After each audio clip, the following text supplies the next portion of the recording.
pagdating niya sa Senado, bigla na lang yung mga NBI tried to stop him. Wala namang sabpina na sinabi. At saka kung totoo na sabpina yun, sana si IDG yung nag-implement. Taga-NBI They were really trying to implement the warrant of arrest issued by the ICC. So, yung mga balita na they were just trying to serve as a subpoena from the CIDG, I think I can dare say that that is not truthful. Why? Because if they were trying to serve as a subpoena from the CIDG, I would like to believe that CIDG has more personnel than NBI. Bakit NBI ang mag-serve ng isang instrumento na galing sa CIDG? And the events in May 11 would really prove us out that even the head of the NBI attempted to enter the Senate premises in the morning of May 11. No? So, wala pong katotohanan that they were trying to serve the CIDG subpoena, but the truth was and still is they tried to serve the ICC warrant, and that could be confirmed because in the afternoon of the same day, si Mr. Antonio Trillanes was already in the Senate, and he was even showing a copy of an alleged ICC warrant of arrest. That would prove that what they were trying to serve on May 11, even if there was no Philippine court issued or Philippine court validated and confirmed warrant of arrest, was the ICC warrant and not the CIDG subpoena. Yun po ang aking answer doon. Yes, Attorney Torion, maraming salamat po. Alam niyo, Attorney Torion, sa harap mismo po ng media, tila ipinakita po ni Antonio, or dati po, former Senator Antonio Trillanes, the fourth, ang umano'y ICC warrant of arrest laban po kay Senator Bato de la Rosa. Subalit, sang-ayon naman po kay Secretary John Vic Remulla, ang nasabing warrant of arrest ay isang inactionable document. Kung tama po ang sinabi ng DILG na ang dokumento ay inactionable, bakit parang may aktual na operasyon na nagaganap sa Senado noong araw na yon? Attorney. Well, yan nga ang dapat nila i-answer properly. No? Pero I would still believe that it is an act of God. No? It's an act of Allah subhanahu wa ta'ala. Kasi because of that incident at saka yung clear attempt on their part to serve the warrant of arrest, sa amin po at saka subsequently when this was confirmed by the ICC itself, parang nabunutan ako ng tinik. Why? Because it was really a challenge on our part to prove that there is already a warrant of arrest, so that the Supreme Court now would have the necessary evidence, the necessary proof, if you would like to term it at that the arrest warrant is existing and issued by the ICC. Noon kasi, puro lang kami conjecture. Puro lang kami, you can call it as a conjecture. Puro statements. Ang first na nagpalabas niyan in November of 2025 was Ombudsman Remulla. And we used that in the manifestation that we filed in the Supreme Court then. But then again, I would understand that why the Supreme Court would not act on our TRO yet, because there was no proof indeed that there is an ICC warrant.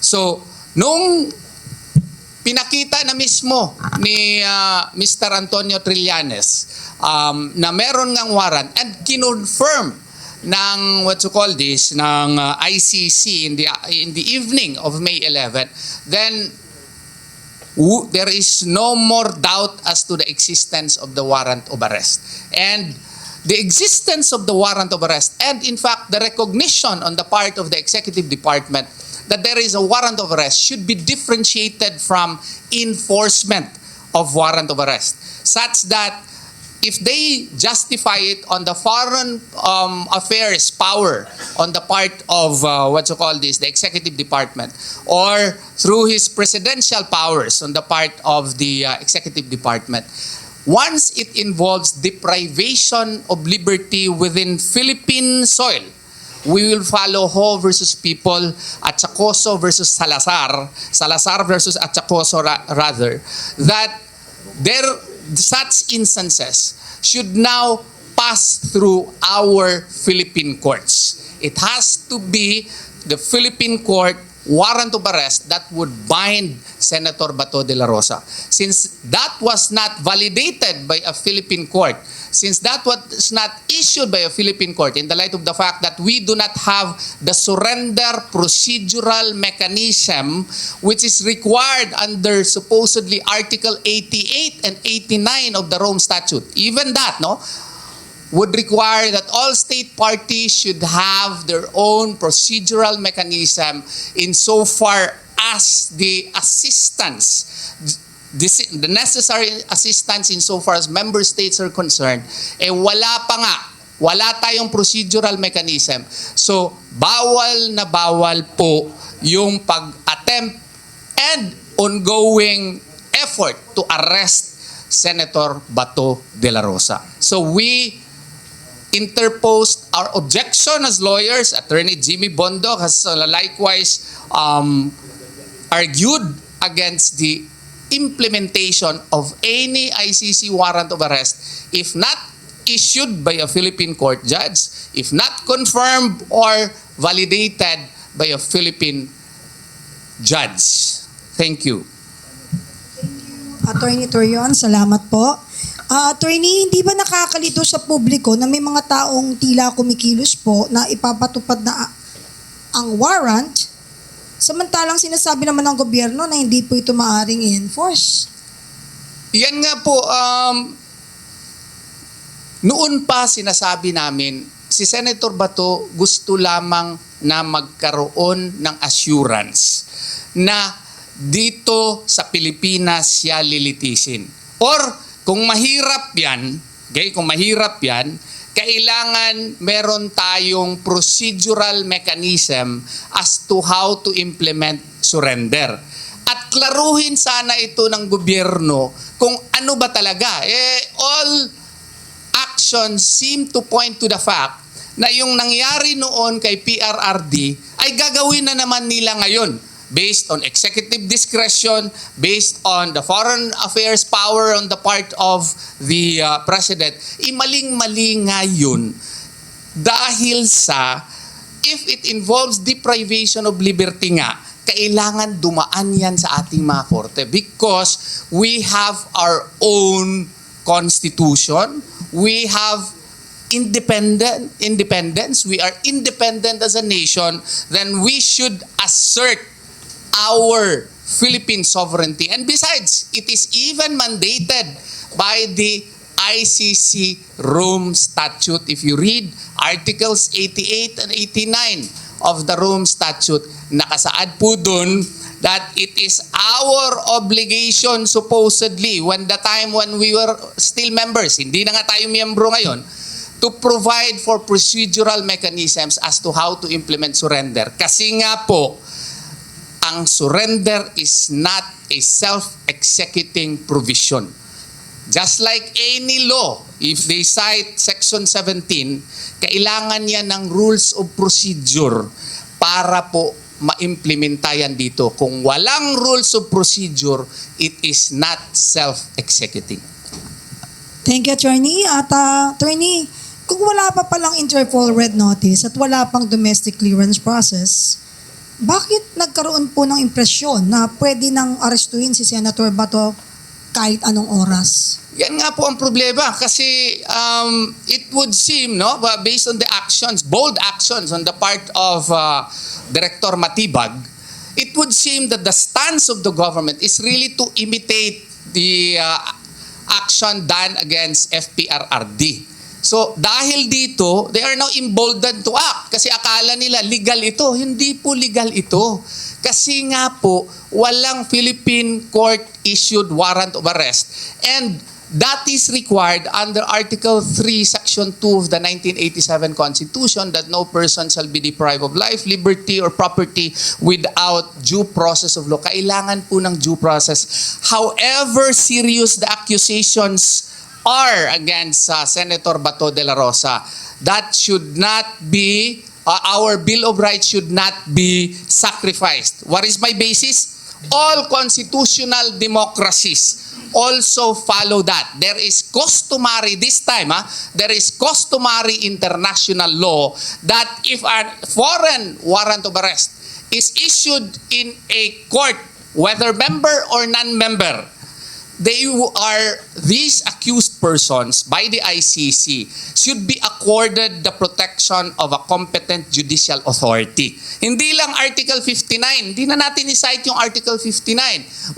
We can cite Article 9 of the International Covenant on Civil and Political Rights. We can cite Articles 8 and 9 of the Universal Declaration of Human Rights. We can cite state practice. I already repeated many times the El Masri case Nassim. Yung El Masri Nassim case, he was a Libyan, arrested in Italy, but the Italian courts gave him succor. The Italian courts heard the case, and it was found out that his procedural rights were not respected by the ICC. So therefore, he was freed and he was deported back to Libya. Another example which I keep on repeating, dalawa lang ginagamit ko, but I can cite 21 other cases, at least that I know of. Yung kay Simon Gbagbo case, Ivory Coast. There was likewise an ICC warrant. And what did the Ivory Coast do? It underwent a local judicial process. And it was found out that, again, his rights were not respected. And Ivory Coast insisted on its sovereignty. And in both cases, I can even cite the son of Gaddafi. That also happened to him. In all of such cases, what did the ICC react when the national courts asserted their own sovereignty? No. It simply asked for an explanation why they did that. And when Italy gave them such an explanation, wala nang nagawa yung ICC kasi nga sa Article 88 ng Rome Statute, kinakailangan na meron tayong procedure. Duty yan supposedly ng member state. How much more tayo? Hindi na nga tayo miyembro. Kung hindi na tayo miyembro ng ICC, hindi na yun applicable yung Part 9 ng Rome Statute on Cooperation Mechanism. Limited na po, and that came out in Pangilinan versus Cayetano interpellation of Senator Leonen. Anong nangyari doon? Ang nangyari doon, wala nga tayong procedural rules in so far as surrender is concerned. Yun po. Thank you very much, Attorney Trayon. Ang linaw, nakakapanlo mo kasi tayong lahat po kasama dito, na parang nililito tayo, naloloko rin tayo. Pero dahil meron tayong mga kasangga na talaga nagpapaliwanag at naglalatag ng tamang usapin at pagpapaliwanag, kaya naging matibay po ang paninindigan ng mga Pilipinong magpahanggang ngayon ay hindi natitibag sa paninindigan at pakikibaka para sa katotohanan. At ngayon naman po, Attorney Trayon, maraming salamat. Mamaya babalikan namin kayo. Ang ating susunod na katanungan ay ibibigay naman po natin para sa atin pong kasamang Attorney Jimmy Bondoc. Good morning, Attorney Jimmy. Good morning po. Magandang umaga po. Attorney Jimmy, sa pananaw mo po bilang isa sa mga abogado po, may danger ba na nalilito ang publiko sa pagkakaiba ng isang dokumentong umiiral sa international level at isang warrant na maaari nang ipatupad dito po sa Pilipinas? Attorney? Litong-lito na po. Litong-lito na po ang publiko. Hindi lang po dahil sa complexity naman talaga ng legal issue, kundi dahil sa mga magkakaiba at magkakakontrang pananaw ng gobyerno itself, Meron po akong show sa ibang channel na mismo po si GM Torre na hindi naman po sa panig natin ay inamin na there is a breakdown in the unity of command, Ibig sabihin na iba-iba na po yung pati on the opinion level, iba-iba na po yung pronouncements ng gobyerno. Tatlo po kasi yung legal na landas na pinopropose ng kabila. Una, yung pag-aresto kay Bato ay binabatay ng iba sa RA 9851, a domestic law. Yan po ang una, Pangalawa, ini-invoke nila yung Rome Statute. Okay? At pangatlo, they are invoking general public international law. Tatlo po yon na pinag-iiba-iba nila ng paghuhugutan according to what is convenient. Kaya po tayo nalilito. At ang masasabi po ng kampo namin in a very clear statement is that kahit ano po doon ang sundan nila na batas, na pagbatayan nila, wala pong sinunod ang gobyerno. Kung doon tayo sa RA 9851, pag-uusapan po natin kung pwede nating isurrender sa ICC without passing through the judicial authority dito.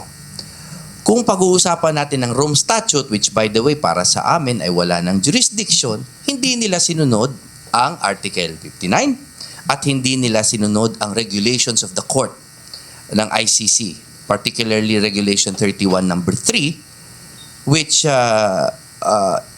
shows how to effectively serve a warrant, no, na personal notice. At kung general na international law or customary law, hindi rin nila sinunod yung jurisprudence na sinite ng aking partner na si Attorney Bobet. So kahit saan pong larangan nila dali ng kanilang argumento, hanggang ngayon nananatili po ang aming paninindigan that there is no lawful basis for the arrest of General Bato. Thank you, Attorney Jimmy. Attorney Jimmy, may mga nagsasabi na itong mga pangyayaring ito, noong nakaraang May 11, parang trial by publicity ang nangyari. Lalo na po nung maipakita umano ang dokumento sa media, bago pa man magkaroon ng malinaw na government position. Nakikita niyo rin po ba yung anggulong to? Very clearly po, nasa kapangyarihan po kasi ng PTC, ng pre-trial chamber. Yung una, yung to reclassify their warrant from public to from secret to public. At nasa kanila rin yung to authorize reference thereto. Huwag na natin pag-usapan yung pangalawa. Nung pinakita po ni Trillanes yung warrant na yan, it was still secret. No? Therefore, wala siyang any authority to refer to this document, to show it publicly, to brandish it, and much less to enforce it. Wala po, kahitan po. Hindi na natin pinag-uusapan kung siya ay isang delegate ng ICC, was he authorized, hindi pa yun eh. The mere showing of the warrant by anybody had not been authorized under any applicable laws or procedures. No? So, kaya po tayo nagkakalito-lito. And then, assuming arguendo that the warrant had been reclassified at pwede nang iserve o pwede nang ipakita rather, hindi pa rin siya pwedeng iserve dahil napakahaba po. Aantukin po kayo kung sasabihin ko sa inyo yung buong procedure na dadaanan ng ICC warrant bago pa man lang siya iserve sa amin at kay General Bato. Thank you, Attorney. Attorney Bondok, hindi ba delikado kung ang isang pribadong individual ay tila mas nauunang makaalam o makahawak ng sensitibong dokumento kaysa mismong mga opisyal na dapat magpatupad po nito? Very dangerous precedent setting po yan kung sakasakaling mangyari yan. As I said in different interviews, I always invite the public to imagine the scenario that they are proposing. Imagine niyo po, kahit po sa hinaharap na makagawa na tayo ng sistema na ang warrant ng ICC or any foreign tribunal or court ay pwede nang panghawakan ng kahit sinong individual at sasabihin nila hindi na po kailangan yan dumaan sa piskalya dito, hindi na kailangan dumaan yan sa korte dito dahil foreign ito. And therefore, since they had been authorized by the President, the Office of the President, or any of the departments under the executive branch, dahil na-authorize na sila, pwede nang i-enforce yan. Can you imagine the absurdity? Na kung local charge at local warrant, rigorous yung dadaan siya sa korte at ang dami pong tumbling ika nga ang kailangan gawin. Pero pag foreign warrant, pwede na po at the pleasure of the President ay ipahuli ang kahit sino. Can you imagine the political turmoil? That will be worse than martial law. Oo nga. Katakot. Attorney Bondo, kung totoong kailangan pa ng Interpol Red Notice at compliance sa local processes bago magkaroon ng enforcement, attorney, may nilabag bang protocol ang sino mang kumilos na parang may immediate arrest operation ng mangyayari? At the very least, that was an attempt at arbitrary detention, attempt at an unlawful arrest, 'di ba? At I can imagine many other laws broken by the said individual, no? So, pero ang mas nilalabag po talaga nila ay hindi lamang batas kundi yung kasarinlan po ng Pilipinas. And that is the worst. I know that sounds like a motherhood statement, pero yun po ang pinakamasama na nilalabag nila, yung ating karapatan to enforce our own laws and to prevent colonial powers from imposing upon us laws that we do not recognize and giving foreign tribunals power to dictate upon our justice system. What they're actually trying to do, no, is they're trying to tell the Supreme Court, no, dito po sa comment po ng OSG, what they're trying to say to the Supreme Court is, mga boss, desisyonan nyo naman tong comment namin na hindi na kayo kailangan. Yun po ang hinihingi nila eh. No? They are asking the Supreme Court to decide against themselves and the country. And I really think this is dangerous, and I hope that all the authorities recognize this. Lakas ng loob mo, no? Ang lakas ng loob na gawin na yun, ha? Talaga nakaka-shock. Hindi na po kami nasyasak, para lang po for the record. Hindi, kasi they've tried everything. Eh. Attorney, parang ang thinking namin dito bilang isang simpleng mamamayang Pilipino na lumalaban ng patas araw-araw, parang saan sila kumukuha ng lakas ng loob to manipulate at saka konsintihin ang iba't ibang mga autoridad to malinaw abuse.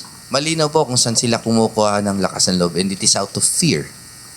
It is out of fear of the scenario 2 years from now. Yeah. Malinaw. Attorney, isa na lang po. Balikan kayo mamaya ni Attorney Yvette. Ano po ang masasabi ninyo? Ito, kailangan pong marinig ng lahat ng mga kababayan natin dahil yun po yung isang katanungan nila noong pa eh. That was last week. Ngayon natin tatanungin sa inyo, baka masagot nyo bilang kinatawan at saka tagapamagitan at kayo po yung abogado ni Senator De La Rosa. Sa nangyari po last week, ano po ang masasabi ninyo sa naging desisyon ni former Senator Soto sa pakikipag-ugnayan niya di umano sa NBI, sa OSA, Office of the Sergeant of Arms, sa pagpapatupad ng sinasabing warrant of arrest?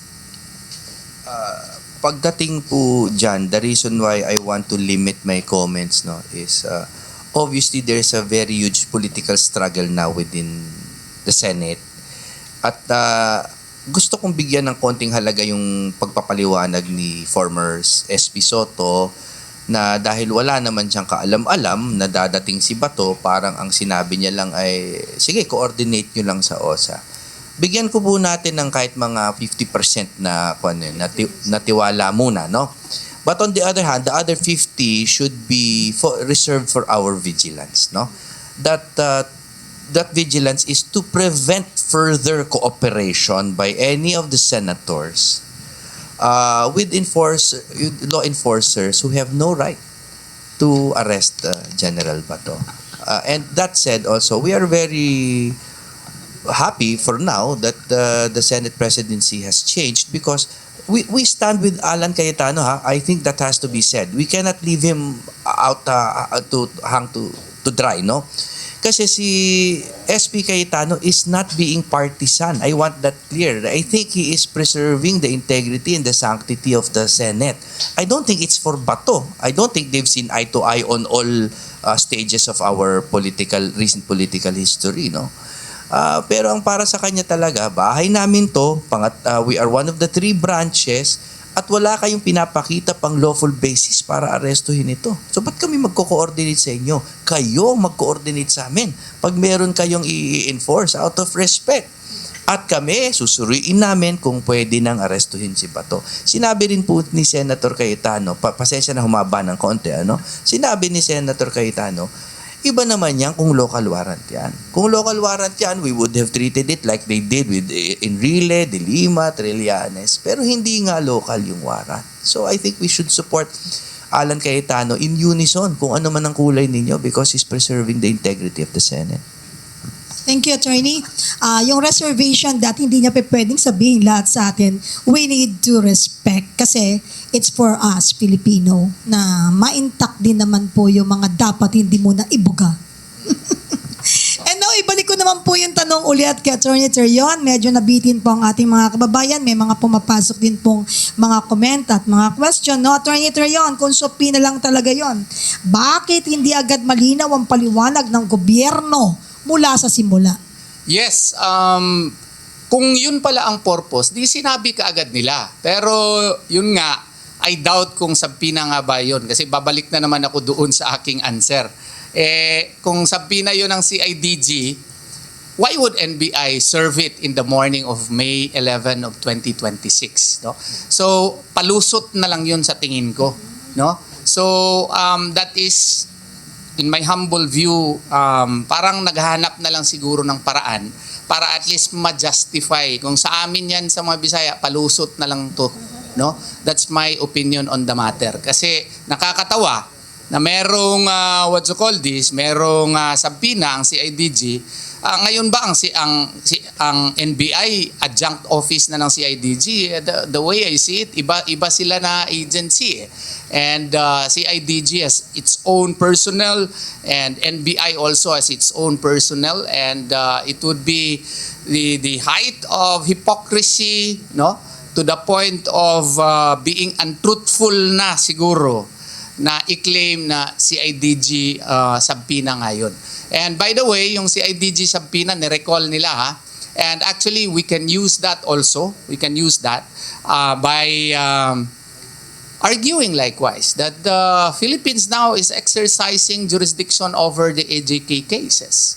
So that can be one of the reasons that can be used by our lawyers if we will hire na a lawyer in the ICC to oust the jurisdiction of the ICC or to question the processes being made by the by Philippine authorities. Kasi nga in the morning of May 11 of 2026, there was yet no confirmation on the part of the ICC.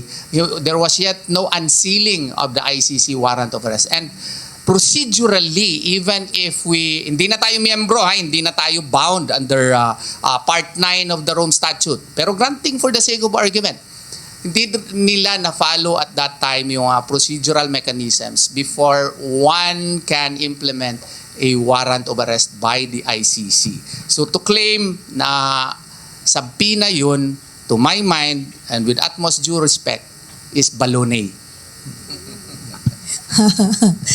Thank you, Attorney. Attorney, alam ninyo, bago magdeklara po ang ICC na naka-unseal na po yung warrant of arrest ni Senator Bato de la Rosa, nagkaroon po ba ng pagkakataon na naniniwala rin kayo na may arrest operation talaga? Yung May 11 incident, klaro talaga yun kasi may mga binugbog pa nga yung tao ng Senado eh. Sila ang pumasok doon, hindi nakipag-coordinate, tapos binugbog pa nila yung Senate employee. And at that time, the warrant of arrest by the ICC was not yet unsealed and they did not follow the strict procedure under Articles 89, 91, 59 of the Rome Statute. That is granting for the sake of argument that we are still a member of the Rome Statute. Hindi na nga tayo miyembro eh. Kaya nga ang aming sinasabi dito, mali talaga yung ginawa ng ating mga taga-NBI. Ma'am Penny, if I Yes, may, please do. bago pa nung bugbugan na totoo po na sinight ni Attorney Torion, bakit naman po tayo magdududa pa na may attempt to arrest? Pagbaba nga po ng kotse ni Bato, sinubukan nga siyang i-arrest, hinabol siya sa hagdan. So I do not know why a narrative like that would prosper na hindi nila ina-attempt mag-arrest, sinubukan na nga at in-announce pa nila, no? Pagbaba pa lang ng kotse. Kahit hindi na natin pag-usapan yung bugbugan, which is again a clear indication of their intent to arrest. Sinabi nila na arestuhin nila si Bato. Wala na pong bawian. Tapos ito ma'am ha, i-review natin yung kasi hindi na tayo parte ng Rome Statute. At klaro yan sa Pangilinan versus Cayetano na wala pang surrender mechanism tayo dito, no? And even in the the crafting of Republic Act 9851 noong February 20, 2009, kunin nyo yung transcript of stenographic notes, yung minutes ng deliberations between Senator Ligarda and Senator Gordon. Ang sabi ni Senator Gordon noon, in order to implement the surrender mechanism under Section 17, no? Section 17 of Republic Act 9851 is not enough. There has to be a statute that would precisely define the procedural mechanism as to how to effectuate surrender. So even the intention of the senators when they crafted the 9851, no, would really prove na in the deliberations it really came out, no?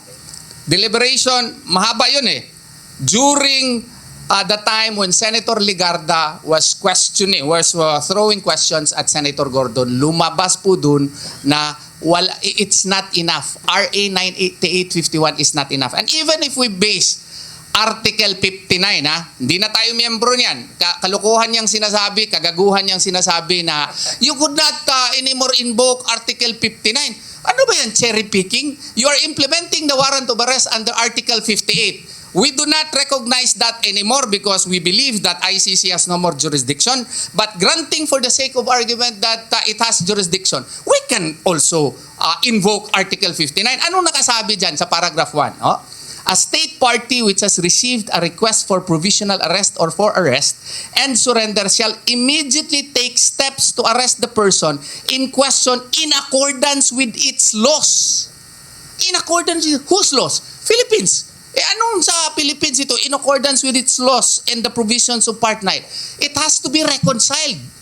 Ang ibig sabihin niya, anong nakasaad sa atin? Article 3, Section 2 and the Bill of Rights. Only a Filipino judge can issue a warrant of arrest. Since you do not have a surrender procedural mechanism, then we argue, wala yan. Kaya nga, pwede ba? Sabi namin, i-apply na lang natin by analogy yung extradition rules. Kasi meron tayo extradition rules. Dalawa lang yan surrender or extradition. Yung surrender, walang procedural mechanism. Nandun yan sa minutes of the interpellation of Senator Ligarda with Senator Gordon when RA 9851. So, since wala tayong law as to how to implement surrender, sabi namin, why don't we apply by analogy yung extradition? Ayaw din ng Solicitor General. Wag mo i-implement yan dito. If you want to implement that, then you follow our procedure. Because our procedure is stated in the rules of criminal procedure. Wag nyo kaming sisihin. Bakit mataas yan na procedure? Hindi kayo nagpasa ng batas to implement that as lawyers, ako at saka si Attorney Jimmy Bondoc, we have to, argue because that is the proper thing to do. Just because you are charging Senator Bato with a grave crime, you cannot treat him as guilty right away and to shortcut the proceedings. You cannot do that because when it involves deprivation of liberty in the Philippine jurisdiction, in accordance with our laws, according to Article 59, Section 1, it has to pass through a Philippine judge. So yun ang aming argumento dyan. Hindi po pwede na itrata siya parang manok at dadalhin mo doon sa Netherlands na hindi mo idaan sa korte. Kalukuhan yan, kagaguhan yan. Galing.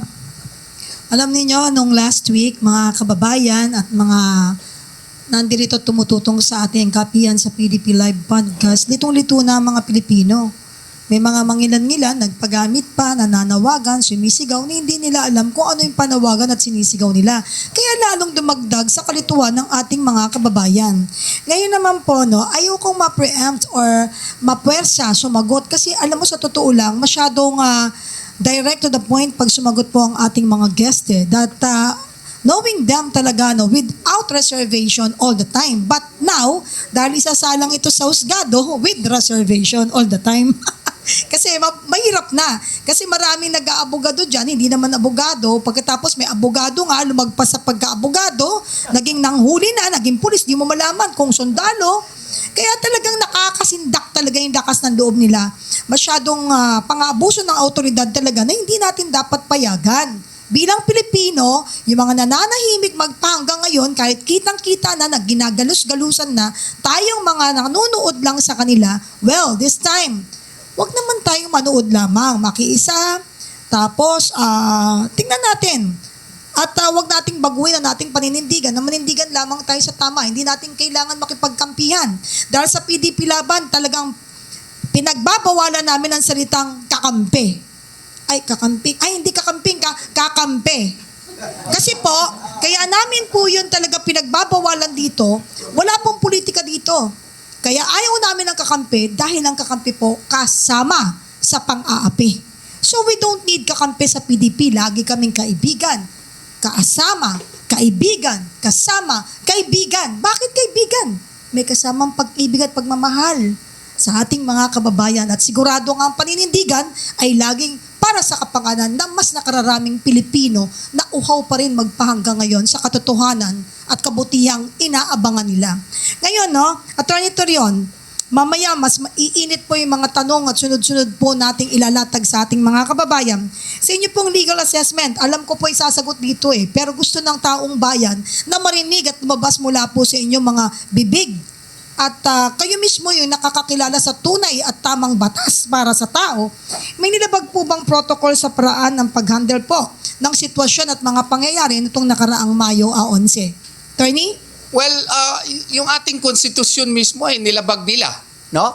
And they even also violated even their own Rome Statute because sa aming palagay, maski yung Rome Statute hindi nila nasunod. No? Kasi nga po, obligation natin na magkaroon ng cooperation legal mechanism. Yung pagpasa nga natin nung RA 9851, the intention really was to strengthen our local criminal laws. So if the intention was really to strengthen our own local criminal laws, it cannot be used as a ticket, as an excuse to shortcut the proceedings. So, sa aming palagay po, nag-violate talaga sa human rights ni Senator Ronald De La Rosa. It violates the International Covenant on Civil and Political Rights. It violates the Universal Declaration of Human Rights. And it likewise violates our criminal laws. Kasi sa aming palagay, yung pagpupursige nila sa pag-aresto, no? As we will be explaining later on, hindi ko ma-explain masyado kasi bordering on na tayo, sub judice, no? But suffice it to state that it may qualify even as kidnapping, no? Attempted kidnapping. Kasi nga po, hindi sumusunod po sa procedure natin dito sa Pilipinas. Yun po ang aking palagay. Attorney, maraming salamat. At ngayon naman po, ipapasa po natin ang mikropono sa ating pong chairperson ng Legal Committee, ang ating pong napakabait at napakatalinong Attorney Yvette Contacto para po sa segment na talagang inaantay rin po ninyo. Attorney Yvette? Maraming salamat, Kape.